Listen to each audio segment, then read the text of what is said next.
వినాయకుడి పండగ కానించి ఒకటే హడావిడి అయిపోయింది. మార్నింగ్ ఏమో పిల్లల బొమ్మ కాడికి వెళ్ళి పూజ చేసి రావాలి, అలాగే పెద్దవాళ్ళ బొమ్మ దగ్గరికి వెళ్ళి రావాలి. ఈలోపు పేటల మీద కూర్చునే వాళ్ళు బ్లౌజులు కుట్టమంటారు.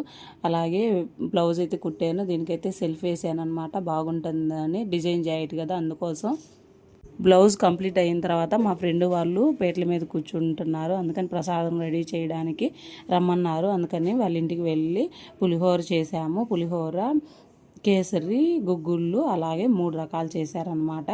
తర్వాత పిల్లల బొమ్మ దగ్గరికి వెళ్ళి పూజ అయితే కంప్లీట్ చేసాము. ప్రసాదాలు వచ్చేసి పులిహోర, గుగ్గుళ్ళు, కేసరి, రవ్వ లడ్డు అలాగే 2-3 తీసుకొస్తున్నారనమాట.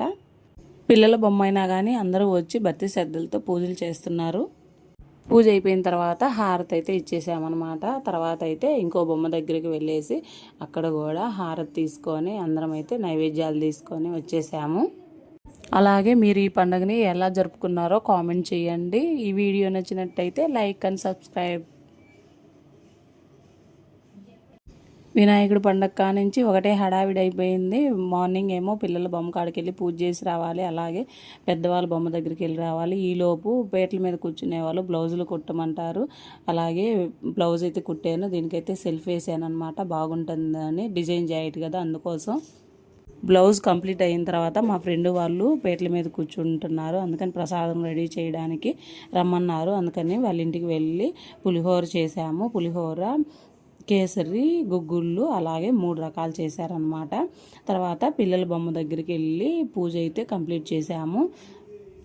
ప్రసాదాలు వచ్చేసి పులిహోర, గుగ్గుళ్ళు, కేసరి, రవ్వ లడ్డు అలాగే 2-3 తీసుకొస్తున్నారనమాట. పిల్లల బొమ్మ అయినా కానీ అందరూ వచ్చి భక్తి శ్రద్ధలతో పూజలు చేస్తున్నారు. పూజ అయిపోయిన తర్వాత హారతి అయితే ఇచ్చేసామన్నమాట. తర్వాత అయితే ఇంకో బొమ్మ దగ్గరికి వెళ్ళేసి అక్కడ కూడా హారతి తీసుకొని అందరం అయితే నైవేద్యాలు తీసుకొని వచ్చేసాము. అలాగే మీరు ఈ పండుగని ఎలా జరుపుకున్నారో కామెంట్ చేయండి. ఈ వీడియో నచ్చినట్టయితే లైక్ అండ్ సబ్స్క్రైబ్.